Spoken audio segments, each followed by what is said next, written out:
and welcome to another episode. Today we're going to head out from Golden Beach down to Bribie, maybe do a lap. We're actually here with one of the co-founders of Ride Dayz, Jason Bouwens, because the other Jason's treble. But how did it all come about, Ride Dayz? Well, I was on some other Facebook groups and noticed that I think Jason reached out to, he wanted to go over to Moreton Island and over to Caloundra for the day, and I just said, being in a local area, I just said, oh yeah, no worries, I'll head over there. We all jumped on, and turned out to be quite a big group. Everyone wanted to go. It was really good weather, and we said, well, how about, since we're in different locations, how about we launch from different boat ramps? So we ended up with probably 50, maybe 60 people all up, and we all met over at Caloundra. Everyone came from a different ramp, and I had led the ride from Bribie because there was a lot of people who didn't know how to come that way. And once we were over there, Jason and I got chatting, and we just sort of said, well, he mentioned to me, he said, how do you feel about jumping on and starting a group? We'll do a group with a difference. So that's pretty much how Ride Dayz was born. And well, obviously we've now changed our name to Queensland Ski Riders, which we're quite proud of actually. We've, I suppose, aligned ourselves with Victoria ski riders and Florida ski riders, just in the way of we're like-minded groups. We're all about riding, we're all about socialising, and if anyone ever goes down to Victoria or New South Wales or anything, which they're hoping to start a group down there soon, or even over to Florida, just put your hand up and say, hey, I'm a Queensland ski rider and can I go for a ride with someone? And everyone will jump on board and just host these people. And that's the great thing about it, it's bringing all the ski riders together and go for a social, and it's growing pretty big. I think, what was the numbers? I think got pretty big numbers these days. It's starting to grow quite large. Yeah, so I think we've only a couple of weeks ago we achieved 2,500 members in the group, and I'm just looking there yesterday, I think we're getting close to 2,600 already. So we're growing nearly, at least probably 100 members a month at the moment. So getting close to it. And definitely a growing sport, and you've got to ski and you want to go with someone experienced. So we're going to head out today and we'll see how we go. We're looking forward to it. And the wife says I never take her out on the ski, I always go fishing. So this Ride Dayz is perfect. What was the name again we've changed it to? Queensland Ski Riders. Queensland Ski Riders. So check it out on Facebook, join a group, come out for a ride. Excellent, awesome.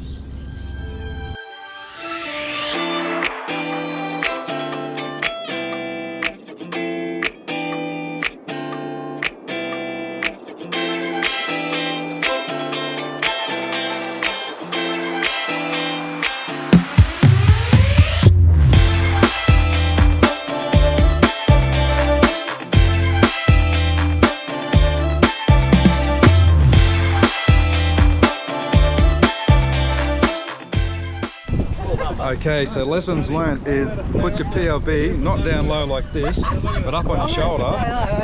That's how it works. But also got another lesson how to set off a flare right here. I've actually let one of them off before doing a demonstration. It burnt probably for a bit longer than a minute. Okay. Yeah. They vary a little bit, but they just say about 30 seconds, just to kind of say that's the general thing. Okay, so orange smoke flares about the same time. Alright, it'll vary. There's no exact amount. I'm obviously not going to it's a bit windy to let one off at the moment. It's probably, you saw the amount of smoke that put out. That's all right. Orange smoke flare puts out a lot more. And it does dissipate quite quickly, but I don't really want to blowing over. If it was blowing out this way, I'd give it a go, because it would, over the sea.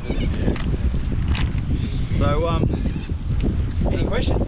Like I said, guys, this one in this case, okay, the cap comes off like that, just pulls simply out. The string, can everybody see that? Yep. It's just a string with a metal washer on there, okay?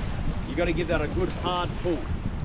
Okay, if you are going to activate a flare, be very confident about doing it. Don't give it a And then you know, a maybe one or a little half kind of correct one, because it might go off, it might not. You might look at it and then next minute. Oh, yes.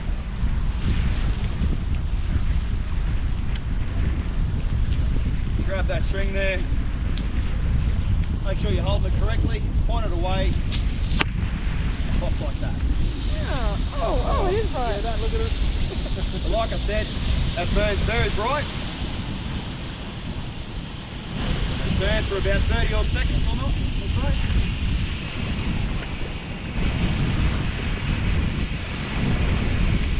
All the smoke in the car park. Oh, wow. Some of that. Yeah. Look at that. Wow, that's cool.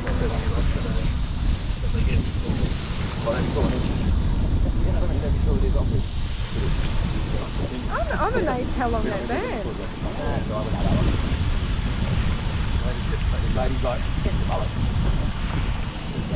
there it goes. See? It heats up the whole cylinder. Hold Okay? it down on that plastic, eh? That's why you're holding it down here. Yeah. Like, I'm only wearing the glove just in case, but I can't feel any heat here. Okay? Wow, that's disintegrated it, hasn't it? All right.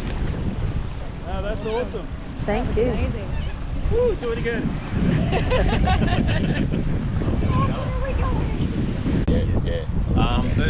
The other difference between a lot of people don't know is that they are bright colour for a reason. So if you were to fall off and come separated from your vessel, your jet ski, it's a lot easier to see this than it is a Type 50S. Everyone sees the ski jackets; they're black. Blue one. Yeah, blue one, exactly. They look cool, they feel good, but they're meant for smooth waters or when you're being towed. And you wouldn't be able to go into Moreton Bay with one of them. No. So those jackets are just smooth waters only. What about here? Yeah, so this is all smooth waters inside here, but only on the inside of Bribie. When you get on the outside, you just hold it there. So this type of smooth water straight out the front. Yeah. Then it opens yeah, all beyond part. Yeah. All right. And the other reason too is these are actually thicker, so they're more buoyant. They stay afloat longer. Okay, so it's very important. All right. These jackets in particular, we love these. We actually use these ourselves. They are inbuilt, as you can see. You're wearing it there. They've got handles on there if you're carrying someone, carrying a passenger there. Really good spot for your little PLVs to go. Okay, they're nice and secure. A lot of people. Does anyone test these? Don't know how to self-test. I've been You got them right there. You're all over it, mate. Oh man, I haven't tested our particular I've had one. 3 of these not work. Oh, really? Oh, there you go. They've had to take them back and what, 2 rusted, 2 went rusty at the bottom. Yep. One I was at Blue last week at the big winds. Yep. I tested one. Well, the test wouldn't work, so I used this one. I don't know what it does. They just want cabin crew. Yeah, it might be that. Whatnot. Sun damage. They grabbed them like that, and it's come apart. So these ones, usually when they start to get sun damaged a lot, just by picking them up and moving them, you can actually put your finger through the material and create a rip. So when they get sun damaged, it's usually a good time, good indicator to move it on and get a new one. So very important to keep an eye on your life jackets. But going back to the PLV, so if you're ever in an emergency, you're probably all over it anyway.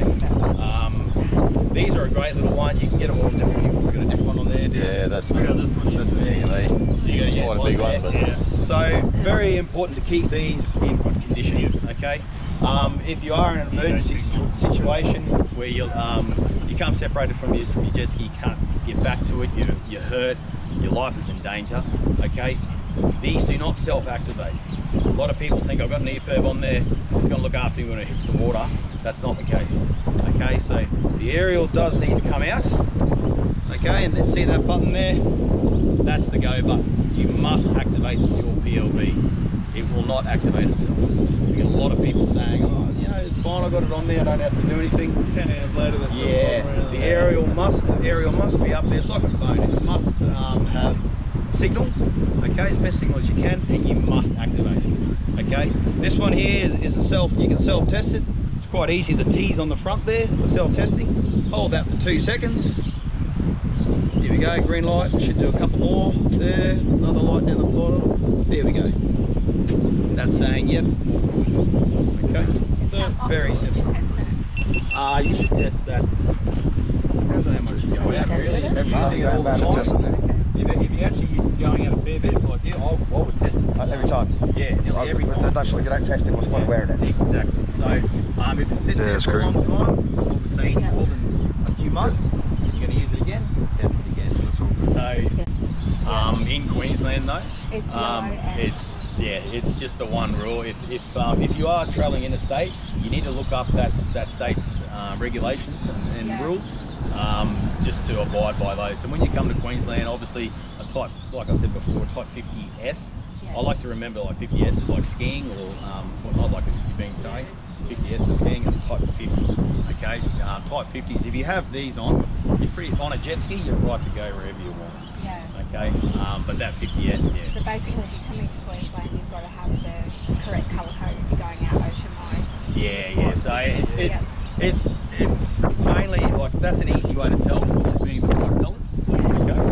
But on the inside of the jacket, you'll see there level 50 PFD. Okay. You can ride anywhere in Australia. Like that's the same in any state 50s.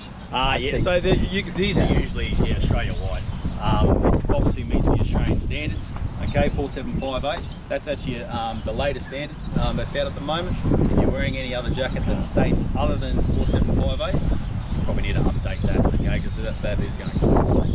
So it needs to be. So if I've got an older red one and I think, oh, it says S50, but it's an old, it doesn't have that code on it. Yeah, we recommend you update it. The biggest things that we look for is obviously rips and tears. So if there's any rips anywhere in the jacket, so you get exposed with any kind of foam or anything like that, the jacket's no good. Because especially as you guys would know, coming off a jet ski at any kind of pace, you come off and hit the water, there's quite a fair bit of force there. If there's already a tear there, that can already open that up, your jacket is then compromised. Alright, so use it a lot, test it a lot. You don't use it that much, you're still going to test it to make sure the battery's okay. Alright? Yeah, that's why you've got to use this one, you've got to rip the sticker off. You can't use it accidentally. Yeah, you can't use it accidentally. So they're, another thing for accidental triggers. Yeah, that doesn't have, you can't do it unless you rip it. You've got to pull it down and rip it. They do need to be registered with an AMSA as well. Okay, there's no point in buying one of these and then setting it off if you haven't registered, because we don't know, emergency services do not know who we're looking for. Alright? So the other thing too, these do expire. Okay, it'll say on each one, on this one it says battery expiry is February 2027. Okay, everyone's different. When you buy them, they'll have a different expiry. Definitely keep note of that. 2031. There you go, so 2031 is a bit neural, that one. That one on there, okay? And all the information is on the side there, on that sticker when you do register as an AMSA. Okay, you must get that exactly right. Alright, any questions on that one? No? Difference between a PLB and an EPIRB? Yeah, PLB is a personal locating beacon. It's specific to the person. An EPIRB is registered to a person but also a ship. Okay, so there could be a few people on board, but usually when you're out there, you've got an EPIRB, you've got a radio as well, and you radio the, how many, if you're sinking, you can radio in how many people are on board.